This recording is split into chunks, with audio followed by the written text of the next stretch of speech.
Well, hello, White Sox fans, and welcome to another edition of the FutureSox podcast. My name is Ian Eskridge. Joining me this evening, as per usual, James Fox. How are you, James? I'm good, man. What's going on? Oh, nothing. It's just another Sunday. Some football on the TV, and it's getting to be that time of year where there's going to be all sorts of interesting roster decisions. So here we are tonight to discuss some awesome uh, at least entertaining stuff, especially after this past season. There's Yeah, going to be a lot of changes. and I even started writing about like some nerdy stuff today, right? I like do the 40-man thing with like who you protect and don't protect and who might be guy started that today. And yeah, I always think it's interesting, but like, we've kind of heard of all these guys, so yeah, it's like a little bit easier. Yeah. So do you want to? We could start getting rolling on. We got a new director of hitting in the White Sox system. Do you want to go ahead and start us off there? Yeah, so I'm a fan, obviously. And this doesn't mean that this is like going to work, right? But I think we've been talking for months about how they need this position. Like it's a new position that they just didn't have. Like they didn't have a top down organizational hitting philosophy. They've always had a minor league coordinator, right? We were pretty fond of some of the things that Andy Barkett was doing, but I mean, like it has no bearing on the big league team. Like if you don't have a hitting coordinator, like lots of teams have this position and then you hire hitting coaches like under them that like shockingly do the same message like like all throughout the org. And I think we've learned a little bit like I don't know how you feel, like I kind of like this guy's message.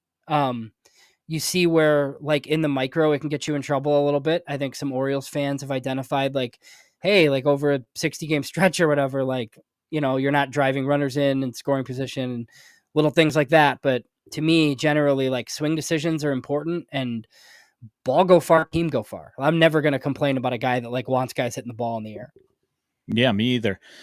If you guys haven't delved into this too much, if you go ahead and look back at some of the stuff that was happening over in the Orioles system, they had a kind of a motivational point system where it rewarded good decisions in the box and kind of penalized guys who were swinging and getting hits on pitches outside the strike zone because they were trying to encourage their guys to keep the bat in the strike zone. And this should make for some fairly interesting, jumps in player development. I would think, not to mention the use of applied biomechanics and you know improving mechanics in general should be pretty interesting. Yeah, I think I mentioned this on a previous show, but I think like my favorite part about it was just, and I joked about this at the time. So there is an article that Brittany Giroli wrote, I think a couple years ago, just about when Mike Elias of the Orioles hired like 65 new people in R&D. I don't think the White Sox are doing that. Like, but, and Fuller was like, one of the primary guys like behind this. And it's kind of like what you said, right? Like if a guy reaches out for like a terrible pitch and he hits it into the gap somehow for a double, that's like a negative on the point sheet because like they don't want you doing that because more times than not you're not going to get a hit doing that. Whereas I don't know this for sure, but I'm pretty sure in the White Sox system that would be like a attaboy, nice job, you hit a double, right? Which is kind of the part of the problem. Um, so this is good. It's another thing that I think Chris Getz somehow has identified that they've needed, right? And now we'll see if Ryan Fuller is good at this and if it happens, but it's just, I'm glad that they hired a director of hitting. And obviously I think we'll hear about coaches this week. It seems like Marcus Timms is gonna stay. I think I heard good stuff about him. I just didn't know, so I really hope he's not being forced on Ryan Fuller. I hope Ryan Fuller's like fully on board with him being the hitting coach. We'll see if they make any other hitting related hires, but that should be coming. Yeah, I'm kind of on the fence here. Like I understand them keeping Cats around for Bannister. That makes sense to me. Um, I don't know. Like the keeping a hitting coach around seems like that would be something that they'd want to make a decision as organizationally Yeah. and obviously with Venable as well, somebody that he thinks is going to put them in the right spot. I mean, if Venable's okay with it, I mean, like I just don't know what to make of it, I guess is my thought here. Yeah, I don't know either, and hopefully, like, people get Ryan Fuller on. I know Connor McKnight on White Sox Weekly this week was talking about how he was like trying to get him. I'd love to talk to him or somebody that's worked with him, and I think we'll try and do that. But yeah, it's just I think it's interesting. I mean, you can tell like the guys that the front office brought in last year for Pedro's staff that weren't Pedro hires, right? Like they're trying to keep some of those guys. Like Grady Sizemore's like, what is Grady Sizemore's position going to be? Because I'm pretty sure we're going to get a bench coach from the outside. Maybe Grady Sizemore will be major league coach again or something, like chief of staff, like some innocuous, position where he's just like gets to hang around or whatever. Okay, what do you think like for Ryan Fuller? And I haven't looked like, Justin Stone, I think, is the Cubs director of hitting. And I'm pretty sure he just like works out of like an office and then his facility that he owns. Like, do you think Ryan Fuller's like ever going to be in uniform? Is he like in the front office? Because I mean, Bannister is like all over the place. I wonder if it's very similar to that. Yeah, I kind of have a feeling that it's going to be like a roaming Sherpa for all the hitters. No Yeah, matter where they are in the system, that's where they're going to end up, or where he's going to end up. yeah. I don't feel like he's going to. I mean, it could be like every once in a while. We saw. Name is I'm blanking on the name right now. Alan Zinter. Ellen Zinter, yeah, we would Yeah, see him in uniform in Charlotte. We'd see him, we'd see him like in that particular role. It's a roving instructor kind of guy. I wouldn't be surprised if we saw that same thing, but I don't know for sure. yeah, yeah. So I mean, like probably hitting coaches at each minor league level, plus Alan Zinter above them, right? And then you'll have likely a hitting coach and an assistant hitting coach in the big leagues, and Ryan Fuller above all of them. So, I mean, I do think it's at least like from the philosophical part, like I think he's going to be because I mean, look, like we talked about Brian Bannister a ton. Like, I don't think there's a pitcher in the org that he doesn't want, right? If there's somebody that he doesn't like very much, I don't think they're taking that guy or picking up that guy, right? Yeah, I mean, even we talked about Penn Murphy. I mean, that's like a super unorthodox, like low slot righty. Like that's right up Brian Bannister's alley. That's exact, like with all the different looks and stuff he wants. That's the type of thing. So I wonder if we start seeing some of these things with Fuller. yeah. So Uncle Ted coming in hot here in the comments. Got the White Sox making all sorts of deals here. Wolko is a superstar. Pair him with Spencer Jones in the outfield. Two monster 6'6" Judge Power lefty mobsters. Yeah, I don't know. I know Yeah, you're not a Spencer Jones guy. I'm not. I don't even know how the White Sox could get him, but Yeah, I mean, because I think it they're would going to have get to be more for a Crochet. Yeah. it would have to be a Crochet trade, if anything, because I mean they've been pretty outspoken in the fact that they don't want to get rid of him. Which Yeah, and they don't have any problem. I mean, I just feel like there's teams. I don't know. Like I was reading this week, like the Red Sox stuff I thought was interesting. And how like they have those four top prospects at the top, and two of them are probably untouchable. The thing I found interesting, I didn't know that Wilyer Abreu was like as good as he is, because that was like a potential headliner that was talked about. Like he's 25, won a Gold Glove, has like 15 homers and gets on base. Like it was good in the minors. Like okay, so I could see that plus some other guys. But yeah, it was pretty like it's just interesting that the Red Sox are one of the teams that's all over Crochet, and then their beat guys have. I always think it's funny when they have like specific names like already. yeah, Vince brings up a question. Do you listen to the Baseball's Morning Pod? They had some possible Crochet trades. I did not listen to it, but I've seen so many different trade proposals. From Yeah, experts to fans, and yeah. I don't really have. I don't know. We know who the prospects that we like are, but I mean, I don't uh, really, I don't really remember all of the Cease like rhetoric. But did you catch Bob Nightingale saying that like he basically said Crochet will be traded by the end of the winter meetings? And I think we thought that about Cease too, and then it kind of went into spring training. But I think Crochet has more value and more interest than Cease. Like, cause Cease was coming off like a year that wasn't that good. And we were like, no, he's really good. We promise, type of thing. Like, whereas Crochet is like definitely the best player available right now, like via trade. So Yep. it's a lefty like ace that doesn't make any money. Like, I wouldn't be surprised. Yeah. I mean, Crochet had a better, I know like one of the teams that I've seen that has been uh, reported to be kicking the tires on Crochet is the Padres. And, going by FIP, he would be their best pitcher.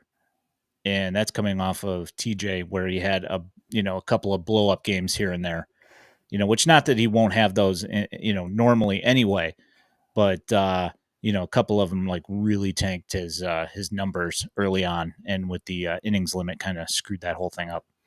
Yeah, for sure. And I think they got pretty good offers supposedly at the deadline. They just weren't going to do that because they knew they could get more now, or at least they think they can get more now. So I mean, it sounds like Philly, Boston, the Mets. I'm sure a whole bunch of other teams are interested too. I mean, I would think Garrett Crochet would interest like some of your smaller and mid market contenders. Like Arizona could be in, Pittsburgh could be in. There's like a whole host of teams that could use Garrett Crochet because he just doesn't make that much money. Yeah. That's exactly the kind of guy that you want to have around, guy with control, doesn't make a lot of money. That's like allows you to, you know, spend money elsewhere. Yeah, it doesn't make sense for the White Sox to keep him though. Like if you were going to sign him long term, fine, right? But it just if you're not signing him long term, it really just doesn't make much sense to hold because you take on all of the risk. Like, and I know like you're not going to make a bad deal, right? You can't just take whatever's offered. But I do kind of think like they're in a position where they're probably going to take their best offer because like it doesn't seem like they're going to spend, right? I just think like multiple pieces from whatever this trade return is like are going to be on your 2025 team like at some point. So I just think they've already baked that in. They have Noah Schultz and Hagen Smith and all these other guys, and they're just gonna go that route. Yeah. Vince brings up Boston has some elite prospects, great partner for the Crochet trade, 100%. And I would like to take this moment to kind of pat myself on the back because I've been very outspoken that I thought that they made a mistake in getting rid of Andy Barkett. And it just comes out a couple of days ago. I happened to watch a kind of like a more or less a commercial, but Andy Barkett has made himself a hitting tool that he's marketing right now. And he gave one to Roman Anthony, who is starting off the season slow, and talked to him a little bit and walked him through some of the things that he thought was going wrong. Roman Anthony, number 3 prospect in baseball now. Yeah. Oops. Untouchable too. He will not be in the trade. So one of the things that worried me a little bit about Boston before I saw the Wilyer Abreu idea. So that makes some sense to me. And even like Braden Montgomery, who we talked a lot about, like in the draft, like if that's like one of the pieces, like I think I'm fine with that. So what do you know? Do you know much about Christian Robinson? So he really Yeah. burst onto the scene this year and he can like absolutely mash, but like aren't there a lot of defensive questions? Like just as far as like where he like left because like second base was rough, I think, like a lot of these guys, right? So if it's left field, he's really got to hit and he might because he's pretty electric. But it's just that sort of thing. Um like I don't know if they're gonna want something I don't know, like something as the headliner, I guess, that without that many question marks, basically. Yeah. Yeah. So the thing about him is that he was like not even top 30 for the Red Sox, I don't think, coming into this year. And they sorted out some things with him. And yes, there are some defensive questions with him. I mean, you can almost be assured that you're popping him in left field. my main concern about him is that it was this year and this year only. And I don't know if they just didn't find that they didn't work hard enough to find a hole in his swing or what's going on. I just, as being like a main return because he's one of the top four for the Red Sox, um, it to me, it seems like it's that's a big risk, you know? Yeah, and I just can't see like Roman Anthony's not going anywhere. I can't really see him including Marcelo Meyer either. So then you are talking, Wilyer Abreu if that's possible, maybe Braden Montgomery, two other people, you know what I mean? Because like some of these like lists aren't updated. I mean, it's an interesting system because of the position players. I think it's the same thing with the Mets. Like with the Mets, like you know, I want Jet Williams, like in any trade with the Mets. Like there's just, there's all these like little parameters, right? Like I heard the White Sox insisted on Aiden Miller from the Phillies at the deadline, which is probably why the deal didn't happen. But I mean, good for them. Like I'd want that Exactly guy why. too. I'd want that guy too. Yeah. So I'm gonna bring this up. Wolf Larson, thank you so much. Appreciate it. Cheers. Grab JD Martinez, plug him in at DH every day, and let the kids soak up all the veteran preparation, instant power upgrade, and credibility. Flip him at the deadline when he's raking. He's only making $4.5 million. Fine with me. Yeah, I could be on board I'll with watch that. I'll watch JD Martinez for a couple of months. That would be fine. Yeah, I would not be. I would not be upset. That would be a solid signing in my opinion. Yeah. David, I'm drinking Pepsi, David. So not red wine. I gotta get up in the morning early. So Yeah, I don't, Uncle Ted. I don't think the Sox are getting Travis Bazzano away from Cleveland. There's no shot that's happening. yeah, No shot. I don't know how you would do that. Trade Noah Schultz straight up for him. I don't know. It would be crazy. No thanks. I know. Yeah. So yeah, I mean, apparently the hot stove, like this stuff's supposed to happen sooner this year. We'll see. I guess we will see. Not with that attitude. That's, you know what? That's what we do here, Uncle Ted. That's what we do here. Yeah. Yeah. Um, I bust dreams like. Yeah. you got any? So you have some thoughts on the White Sox roster and what's going on there right now? Oh yeah, it's a lot of bad. So I mean the roster's at 39. There's some important dates coming. Just like so like you have to the Rule 5 eligibility is November 19th, which is next Tuesday, I believe.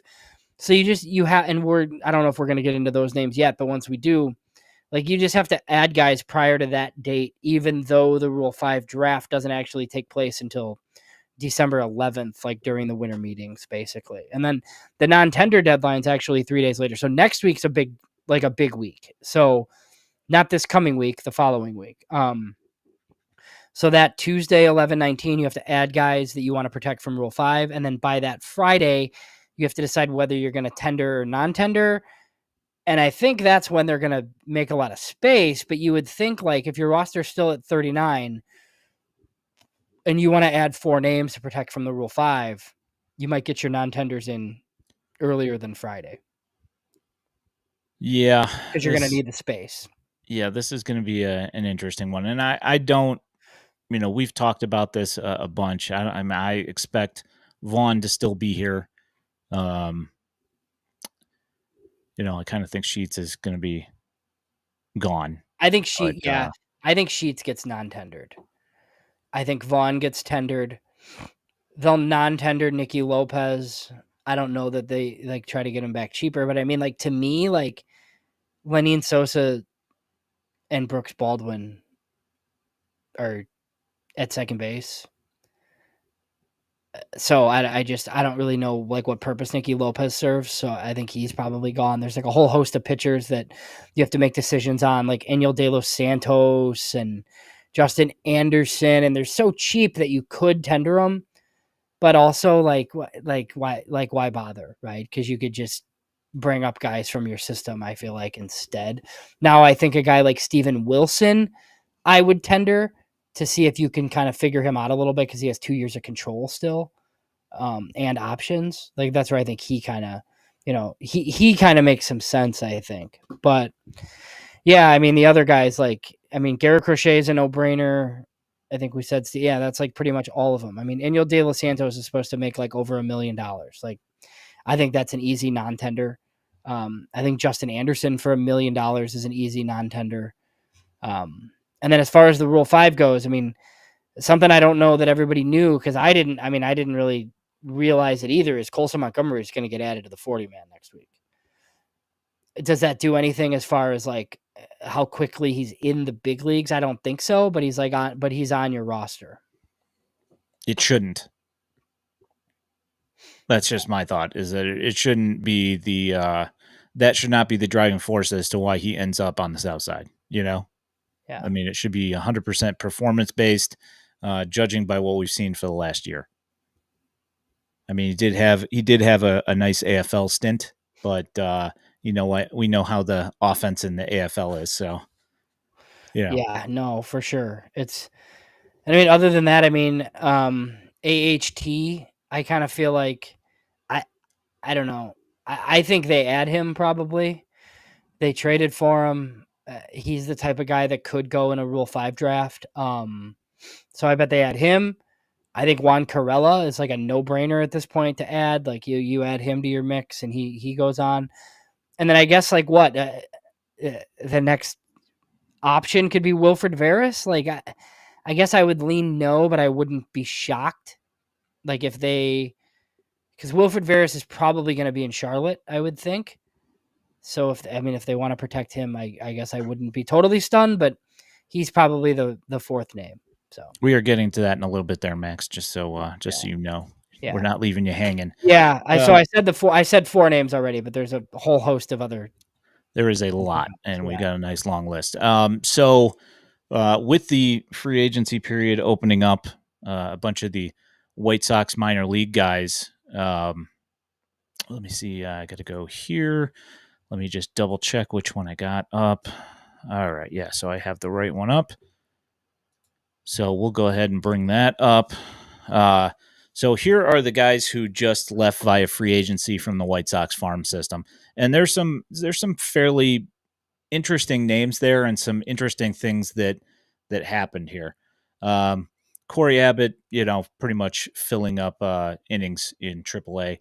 Yosimar Kuzin, who you guys remember we signed from Cuba, and he's put up some, he put up some fairly decent numbers in this last year, and but he is a free agent now because the White Sox didn't get him to major leagues quickly enough, or he didn't do, between injury and performance didn't make his case as well. Obviously, Matt Foster took off as well. Davey Garcia, he's gone. So, he pitched very well for the Knights. Pitched, 50% well for the White Sox. Half the time he was good, other half time not so much. Zach Hammers, Travis Lakins, no. Not a whole lot going on there. Aaron McGarity, journeyman guy, ate up a lot of innings in AAA. Edgar Navarro, same. Nicholas Padilla, same. Connor Pellerin, he was a reliever for Kannapolis. He is a free agent. Now, here's where some interesting things start coming up. Jose Ramirez, who is the pitcher that the White Sox picked up from the Red Sox in the second phase of the Rule 5 last year. He is now a free agent. He pitched his 1 year, had started off very well in the season, and as the season continued on, kind of tailed off a little bit, which is, I was kind of hoping that he was going to continue to put up those numbers because he was very, very impressive in the first probably 2 months of the season. So Lane Ramsey, who, the 6'11", reliever that came from Charlotte, pitched for the White Sox a little bit. He is now looking for work. Dalton Roach, kind of a journeyman guy. Max Roberts, same. Catcher Jonica Betancourt. We had he's played in a couple of different levels. Putting him at AAA, Baseball America put him at AAA. He played at AAA, but let's be honest. I mean, you could say he's second phase of the of the draft there of Rule 5 if you were going to keep him. Carlos Perez played some for the White Sox, mostly in Charlotte. They didn't see him being a major league catcher, I don't think. They tried him at first base. There was some, he played there, wasn't overly impressive, didn't put up huge power numbers playing in Charlotte. So he is on his way out. Michael Chavis, who was playing mostly second base for the Knights, he's gone. Wilmer Defoe, who was playing third base for the Knights, he's gone. Mark Payton, St. Rita boy, came back from Japan for this year, put up some decent numbers, had like a major injury for like the first half of the season, so he was playing hurt most of the time, didn't put up great numbers. He is also gone. And then late signee Kanan Smith and Jigba, he is also gone. You got any thoughts there, James, on those guys? I mean, not really. I mean, Cuisine is interesting. I just, the funny thing is, man, we've joked a lot about how Chris Getz hated like every player that Marco Patti signed, and they really didn't make much effort to keep Yosimar Cuisine. Like they were like, okay, that's fine. You can be a free agent. He looked pretty good in this year actually. Like he never got hit hard. That was the crazy thing, is that he did allow some runs, but it was always just like BABIP to death, Yeah, Strange. once he went to relief, he was a lot better. He was a really Yes. bad starter. And he had like one of these weird deals where he got like $700K, and then it would have been $2 million in the majors. He did not count against international bonus pools because he was like older already. So I'll be curious to see. Like I don't know, maybe he like returns, and maybe some of these guys return. But I mean, after last year's draft, like they don't have a ton of spots, man. Like they just They don't. do not. Nope. Yeah, they got a lot of, they got a lot of. They just like don't have much roster space to fill, especially with how they've operated at Charlotte. Yeah. I with what they've got coming up, I don't think they're even going to have room in Charlotte, which is pretty crazy to say. I mean, this year they still ate up quite a bit of innings with some of the older guys, but it was mostly due to promotion and them trying to keep guys working in Birmingham. All right. Let's bring this guy up. So this is a list of notable free agents that just hit the hit minor league free agency, and it's not like there's not any crazy names, but there's some interesting stuff going on here. Ooh. So, former White Sox pitchers Connor Pilkington, Lincoln Hensman, Alex Spees, Brad Keller all hit the free agents. So this one is of interest. Bobby Dahlbeck is now a free agent. That seems like a kind of guy that I would not be surprised if he ended up with a contract with the White Sox. Your thoughts, James? I wouldn't either. I mean, you told me Bobby Dahlbeck was better than Gavin Sheets next year, I'd believe you. Like it, it's he's had the same issue forever. He just strikes out way too much. It's got real power. Yeah, I mean the Sox are horrible. So like the Sox could literally sign anybody on this list, and they've had like half of these guys. Yeah, So yeah. they could have him again. Seth Beer is the most interesting for me. I thought that guy was going to be a stud. And It's he too many just strikeouts and no defensive position. yeah. That's been the problem with him. So Brett Phillips, he had a bit of a reprieve with the Yankees signing as a pitcher. He's been let go. Sixto Sanchez, I'm pretty sure that he still weighs like 325. What's up, Trey? How you doing? I'm pretty sure Sixto Sanchez is still rocking at 325 pounds or so. Used to be super skinny and came back after the exactly tank for beer. That's what I'm talking about. Yeah, man, that was whew. Yeah, another interesting one here is Riley Pint. Like I always thought that he was going to be a stud, high velo, really nasty stuff, but then injuries and no command. He's the cautionary tale, man. Riley Pint is like the reason why teams don't take high school pitchers like in the top 5. He just is. Like it's all these guys that are already like kind of maxed out stuff wise and maxed out physically, they rarely make it, which is why when we had to talk a ton about Travis Sakura this year, he was the same type of guy, but he's one of the like he was like Jared Kelly. He's like what Jared Kelly was supposed to be. It's just this big strapping Texan that was basically already mature and had all these pitches, and like he's actually been good, but usually like that profile like has not worked for teams. Yeah, no, 100%. Yeah, Trey. Sixto Sanchez comes to the United States and fell in love with fast food. And I will say that's better than the Koreans showing up in Russia. Yeah. Um, Yeah. so Garrett Davila used to be armed for the White Sox. He's now free agent. CJ Widger, Chris Widger's kid, was a pitcher in maybe the Rangers system. I'm trying to remember exactly where he was, but he's out there now. Brendan McKay was a two-way guy, and so His many shoulder injuries. and just he's wiped. Yeah. Yeah. And our old friend Luis Mie says he made it back with the Rangers this past year, killed the White Sox, killed the Dash in a series, and then put up some runs on the Barons as well. But I think forgettable. Luis Mieses will be playing for the like Rosemont Dogs or whatever pretty soon. Like, that's the and he'll Yeah. be awesome too in the Frontier League, but Yeah, what is it? The Gastonia Honey Badgers or something? Yeah, he'll find himself in an independent league for sure. yeah.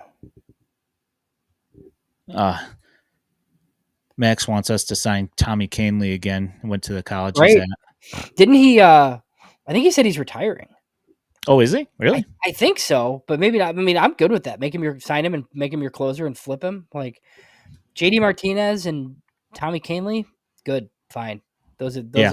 Those are the types of guys. That's a solid those are solid pick. Those are like actual Major League Baseball players. Right. Yeah, that would be good. There was a question way earlier about Baroa and whether he should be the closer. I didn't see that. I didn't Like, catch that one. okay, it's way up. You don't have to. But like, I mean, some high leverage role probably. Like he was really good in September. He's like exactly what they tried. I mean, he was terrible in Charlotte, like early. But then pitching development, man, like his stuff's really good. So there's no reason why he can't profile as one of the young guys in the back end of that bullpen. Yeah. You want to move on here to the White Sox Rule 5 stuff? Yeah, sure. All right. So, do you want to start with positions or pitchers? Where do you want to go? Nah, position players probably just because of Colson. Okay. So the thing with Colson Montgomery is, even though he was a high school pick, his Rule 5's a year early because he was 19 years old. And it goes by birthday and not by year. It shouldn't matter, but next Tuesday, Colson Montgomery will be added to the White Sox 40-man roster. I think he's the only lock of all these names that we're going to talk about. But I think there's some other ones that are like highly likely too, probably. Yeah. The Colby Smelly one is interesting. At one point in time, I did have him change his Twitter handle to Stinky Cheese, and that was a great Twitter handle. Yeah, so I mean, you got two of the guys who are like very important to the Barons in their championship run this year. Specifically in the playoff series, in Gladney and Sean Goosenberg, and Terrell Tatum did some things as well. Three very important guys, all hit in Rule 5 this year. But this is the kind of thing like I don't know that I see any of them getting protected at all. Maybe to AAA for the second phase, but that's pretty much all I can go with that. Yeah, I mean, like Wilfred Veras, like I could see the Sox like not wanting to lose him for nothing, but I also don't know that I could see anybody rostering him all season. Like it's much easier with like a flamethrower or like a back end starter that you can just hide a guy that you really like, So yeah, my guess is probably just Montgomery. But stranger things have happened. As in Rec caught it. He says, "Is James Beard still around?" He is not around. He was released, but he has not retired yet. So So he's technically, he is Rule 5 eligible. I mean, they still had his rights, so technically, they have to yeah, put him up for that. But yeah. He stopped playing baseball and now he just goes around and rates restaurants. or something like that. Yeah. So I'm gonna move to the pitchers here, and the aforementioned Juan Corella Yeah, I is think that definitely a guy that they keep. yeah, the top name is probably the lockiest of the guys, I guess. Like, yeah, Juan Corella was pretty good last year. Originally acquired from the Yankees at the like last year, the deadline 2 years ago. Yeah, I would say is it Keenan Yeah, Middleton? Keenan Yeah, Middleton deal. Yeah, yeah, yeah. So yeah, so he probably gets protected, I would imagine. And then I don't know. Some of the relievers are interesting. I've been surprised before. I mean, I remember when the White Sox protected Tanner Banks, I was like, they did what? Like, and he ended up turning into a piece that actually helped you for a few years. yeah. Let me go through the names here a little bit. Cole Seamus just had TJ this year, so I don't think that one's not. You're not in danger of losing him. He did put up some good numbers when he was active, but TJ's going to stop that. Trey Mago, who the White Sox got for Eloy, he did put up, as mentioned here in the chat, he did put up some nice numbers in relief this year. I don't know. I fairly certain that they could get away without putting him on the 40 man. Same thing. I mean, possibly with Anthony Hoopy Tuyo Natoa, maybe you could see him on the 40 man as well. But I mean, again, just because they changed or they traded Grossman for him, I don't think that that's necessarily. I don't know if they're worried about losing him. In the Rule 5, that would be a. I mean, you could probably get away with having him on a major league roster for an entire year, but you might want to still develop him a little bit. Could be bored though. Who knows? Yeah. Yeah. I mean, so I guess like my guess, and I'll have an article coming out this week detailing some of this, like Montgomery Corella for sure. My guess is AHT gets protected as well, and then that's it. But I've been surprised before, like any of these guys, like it could just be, oh, they love Gil Luna and he's on the team, and you're just like, okay, like that, that's fine. But yeah, it should be interesting. I mean, like we said, the roster's at 39. They have to create some space for these guys once they do it. Yeah, it's that's the thing is that with 39 being the number that you've got on the 40 man right now, you're going to have to clearly you're going to have to cut some guys out of there to make some room for some of these guys that you want to keep around. Um, One here that's like a sneaky name as far as a guy that they might value a lot higher than most people do is Garrett Shanley. Mhm. Um, Played a huge role for the Barons down the stretch this year, and he came mostly in relief this year. But originally he was a starter, and he's got some really good stuff, and he did a lot of good things this year. I would not be surprised if they if they leave him available, I would 100% not be surprised if somebody grabbed him. Yeah, I mean, it's similar to the Tanner Banks thing. I think like he's older. You go to relief full time, the stuff plays up, that sort of thing. So yeah, and then I think obviously it's Mago, right? Trey Mago. Yeah, Mago. He's interesting because like it was the Eloy trade. Um, if he's in the org, I think he pitches like for the 2025 White Sox at some point.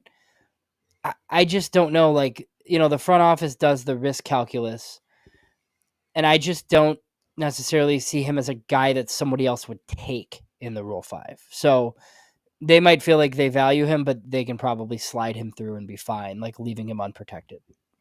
Yeah, I mean, there's a bunch. I mean, Gil Luna Jr. has the best pickoff move I've ever seen my entire life, and he's got some nasty stuff. Yeah. He's struggled a little bit with command since he came back from injury, but like there are some really good, like Jordan Michael had a Yeah, fantastic year out of the bullpen this he's a year. local Addison guy too. Coffey, same. Yeah, I mean, like there's just another Indiana guy. Like there's just a ton of good names here. Manny Veloz just ate up innings like crazy in minor league, but like a lot of the stuff you don't have to worry about him being taken Yeah. in the fifth.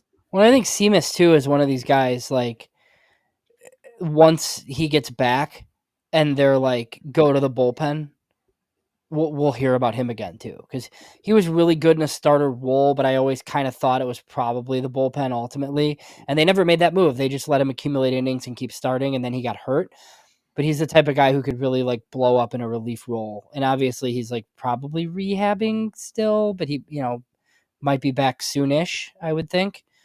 So that's one who won't get taken, but you know, will just be back in one of these minor league bullpens. Yeah, I could. I'm gonna do some digging and find out where he's at right now. But I'm almost sure that he should be throwing and getting ready. Back on the mound at this point. You would think so. Um, There were a couple of questions. Yeah, I was gonna tell you to yeah. go to that. Smith and Jigba related to the wide receiver. Yeah, that's They're Jackson's brother they're Ken. brothers. Yeah. Yes. What else you got? No, so I know that this is something that you wanted to talk about, just even if briefly. I figured we bring it up. And Uncle Ted says that Roki is a walking TJ, but let's go ahead and talk about him. Yeah, Roki Sasaki will have Tommy John for sure. But every pitcher that throws that hard has Tommy John. It's like, like I don't want to say this too loud, but I mean like, like Noah Schultz has never had Tommy John surgery yet. So, like it's just all Bite your tongue. these guys that throw hard have it. It's just you Yeah. bake it in with the pitchers. So I don't think this is going to be breaking news to anybody, and I kind of feel like the Jerry Reinsdorf quote where he's like, "We're not going to be in the Otani business," but the White Sox are not getting Roki Sasaki. Like it's just probably not going to happen. Do I want the White Sox like under David Keller to be able to build a infrastructure where you're considered for like top international prospects? Like, yeah, that would be great. I think it's already an uphill battle with Pacific Rim players like being in the Midwest. And it's an even bigger battle when you're, not a good team in the Midwest, right? So I say that because if Roki Sasaki all of a sudden decided to go to the Cubs, like it'd be okay. I would understand that, right? But he's not going to the Indians or the Guardians. He ain't going to the Twins. He's not going to the Royal. You know what I mean? So it's going to be the heavy hitters, the West Coast clubs, a New York team, or the Cubs probably. Now, we don't know exactly when he's going to post, but it's weird that he's not waiting to post. And I said the same thing when Otani came over because these guys need 9 years of experience in Japan. It's like crazy. So if he's under 25 years old, he's subjected to international bonus pools, which he is. Now, the Dodgers have strategically kept $2.5 million remaining in this period, but that money goes away after December 15th. So if all of a sudden he's posted really quickly here, then he has 45 days to sign. He could sign with the Dodgers. My guess is the Dodgers would reach out to a couple teams, trade for more money, and get him close to $4 million, something like that, But that's where the White Sox come in because they have $900K unspent in this period. And last year when the White Sox did this, they got a pretty good player who's Yeah. like a top 15 prospect in the system now, probably, Yeah. I would say. I'm still waiting to see Maximo. We still haven't seen him yet, Yeah, he but hasn't pitched. He has not pitched stateside. Yeah, or but Aldrin he has pitched. Batista, He has. He's pitched in Arizona, but not. He hasn't pitched at an affiliate right? at a full season. Yeah, yeah, Yeah, but I Aldrin Batista is really good. real good. I got to see him in person, and I was like, yeah, that's pretty good. The guy's good. Yeah, yeah. So I mean, the Sox could do that, and then if he doesn't sign by December 15th, he'll sign in the January 15th crew with like next year's bonus pools, and it does open it up a bit. But the international market's crazy, man. These teams all have commitments already. Like, I'm almost 100% certain that he's not making it to January. yeah, Somebody will figure something out, some way to sign him. to do it in this period and kind of have it be like a winter meetings thing or something like. Yeah. I don't see starters are far too valuable Yeah. to let them, like somebody that could be a premium starter. It's just too much to let them, let him make it to January. It seems like Yeah.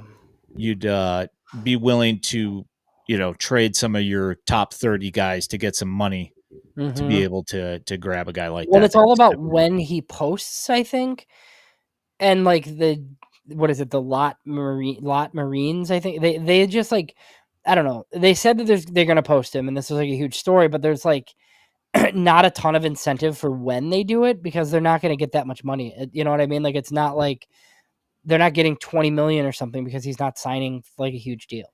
The posting fee is different for these guys. So yeah, we'll see. I mean, look, it seems like the Dodgers are the favorite, but Jeff Passan kind of said he like kind of tried to pour some cold water on that when it came out, but then Bob Nightingale's like, "Oh yeah, the other 29 teams think he's going to the Dodgers." So, that whatever.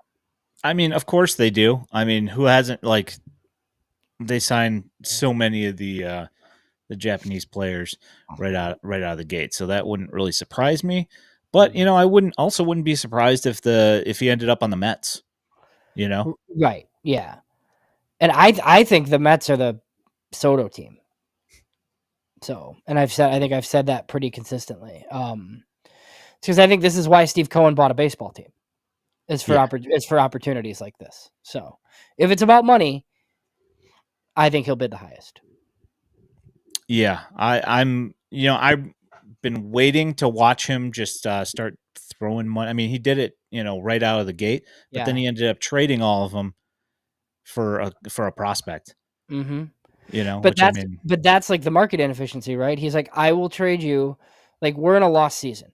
I will trade you Justin Verlander and pay for his entire contract or as much as baseball will let me, but you're going to give me better prospects in return. It's something that I've wished Jerry Reinsdorf would do for my entire baseball watching life. And men like Jerry Reinsdorf don't do that. They want you to pick up the deal and then you get lesser prospects in return. yeah, agreed. I'm waiting for him to just go and start throwing money all over the place and actually possibly make some actual real smart moves Yeah. instead of overpaying guys that are ready to fall apart. Well, he's got a GM though that doesn't want to do that though. So that part's going to be interesting. I mean, because obviously, like Andrew Friedman wasn't like spending a ton of money with the Rays, and then he gets the Dodgers job, and their development's great, and he could just spend on whatever he wants. So maybe David Stearns will realize, like, hey, this is easy. He needs like one of those easy buttons, like, oh, this is all you got to do is offer people $600 million, huh? Interesting. Yeah, weird how that works. Mhm. Do you think? I mean, just tossing this out here. I mean, who do you think the favorite is to land a Juan Soto? Yeah. So to me, I think the Mets are the favorite because of Steve Cohen, but that doesn't mean that like he's necessarily wants to go to the Mets. You know what I mean? Like maybe if the money's close somewhere else, like he goes somewhere else. I don't know. Yeah, I just don't see it where the Blue Jays are like, we'll go to 650 and like Steve Cohen bows out. I don't I I just like don't see that happening. yeah, that's not happening. Doesn't mean he's gonna choose them, but I don't know. I mean, like with the way they played down the stretch this year, I could see them being a team where somebody would be like, "Oh yeah, that's the kind of team that I could just put them over the hump." right. Especially a Juan Soto. Well, But they there are was losing some Alonso, so or not necessarily, but they, right. he's a free agent. Well, there were some rumors that and Ted actually brought it up here that he might go back to the Nationals.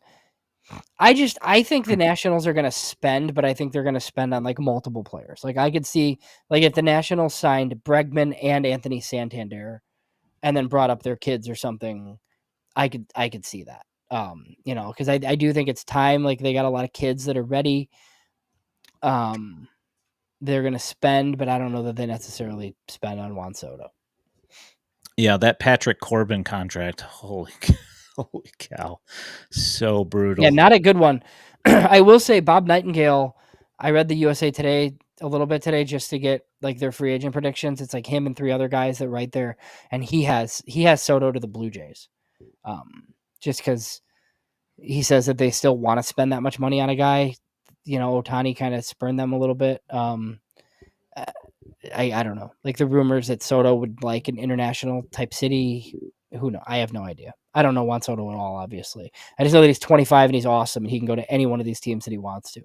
I just don't know what's important to him. Obviously, money. He hired Scott Boras, and I don't begrudge him. He should take the most money that's offered. But, if it's 625 or 630, live in the city you want to live in. This is totally true, Ted. Everyone is always going to the Blue Jays, yet they never make their way up there. They never do it, ever. So here's a good question that I was going to. It seems like something we should talk about. Most money the Sox spend on a free agent this season. Ooh, annual? Oh, God. I mean, we had that the talk earlier, and Wolf brought it up. JD Martinez. That would certainly be an interesting one, and he's not making ridiculous kinds of money. That to me seems like the perfect kind of guy for the White Sox to sign because he's somebody that could be flippable. Didn't get a huge contract last year, and would be great influence on the guys in the clubhouse at this place because everybody loves JD Martinez. Yeah, if I could get him for Andrew Vaughn money, I would do it in a heartbeat. So, I mean, $5 million, you know, I think it makes a lot of sense. $6 million. That's Yeah. what isn't The that what? projection is 6.3. That sounds terrible.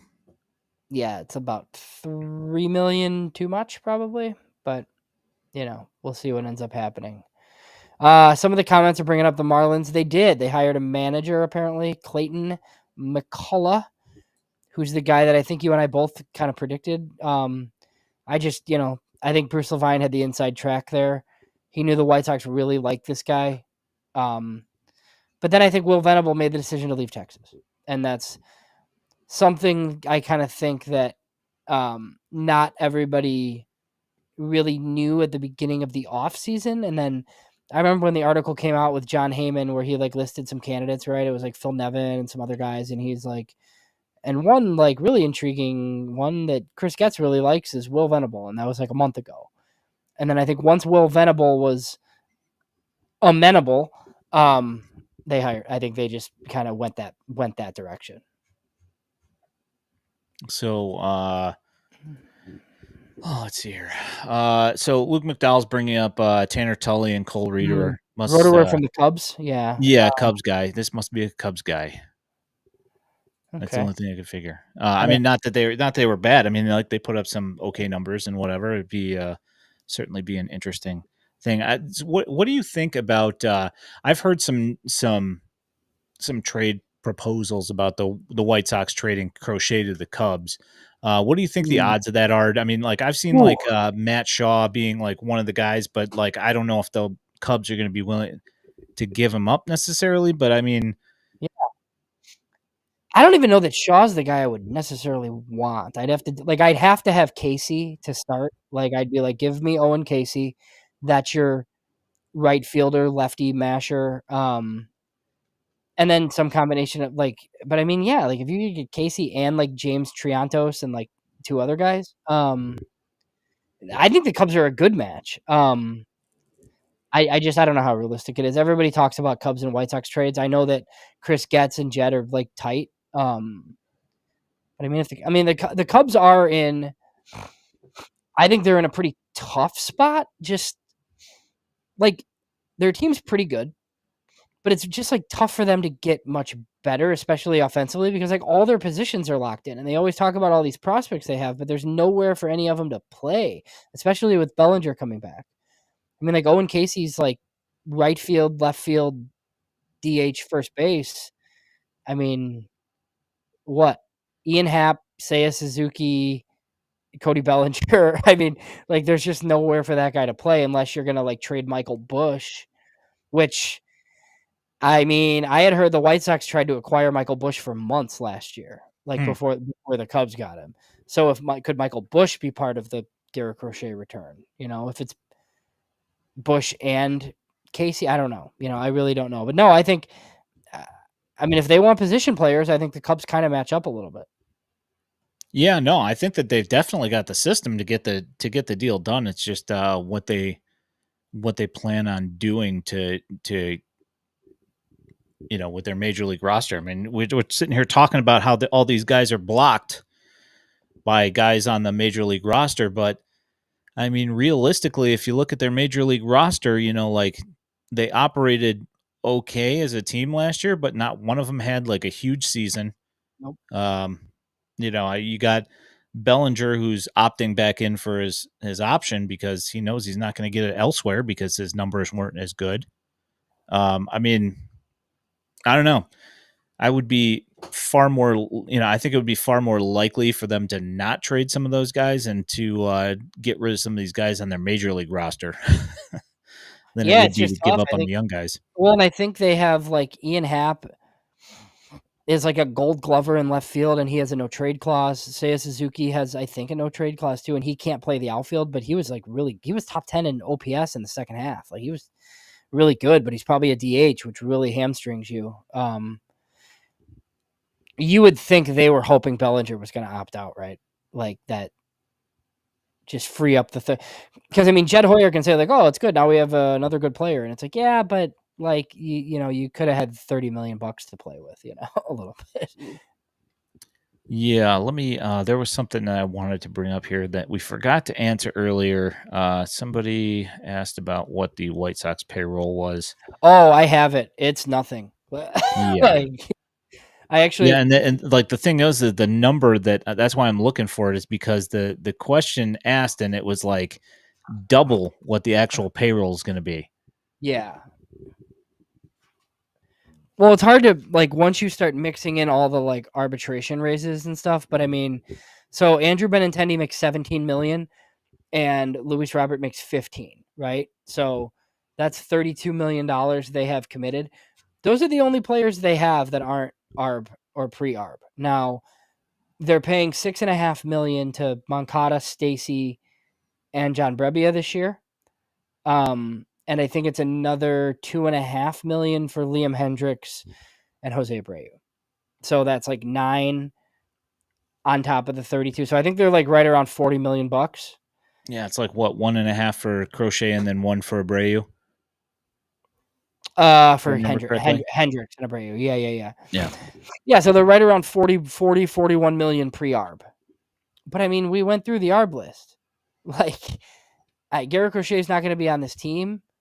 I mean, Andrew Vaughn, even if Andrew Vaughn is $5 or $6 million and you bring back Steven Wilson for like $1 million and you non-tender everybody else, like, I mean, they should have some money to spend. I don't know what the payroll is going to be.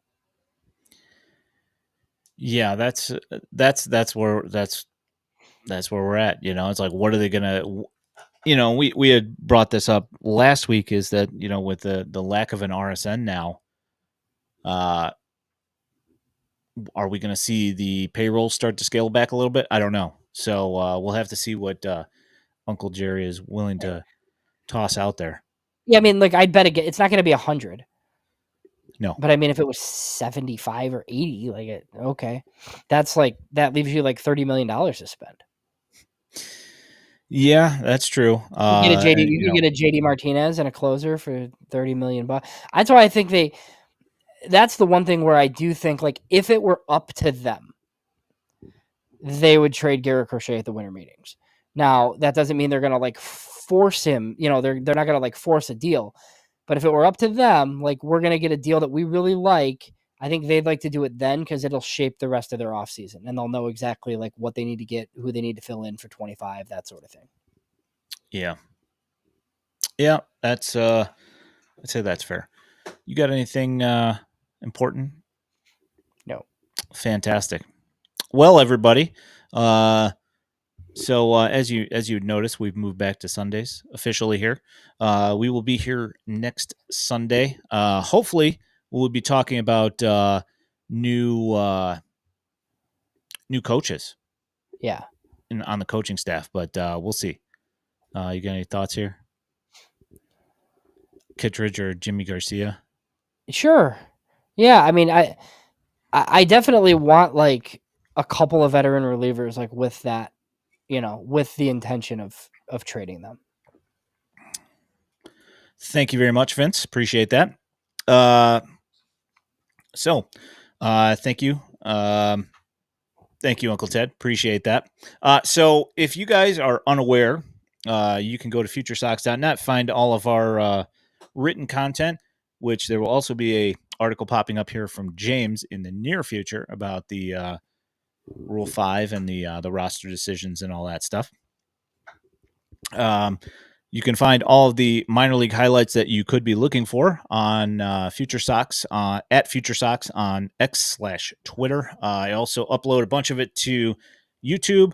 Obviously, less so now because there's not really anything going on in the AFL because half the team is now gone or done for the season. But you can find that stuff there. If you can find this podcast anywhere you are looking for your podcasts.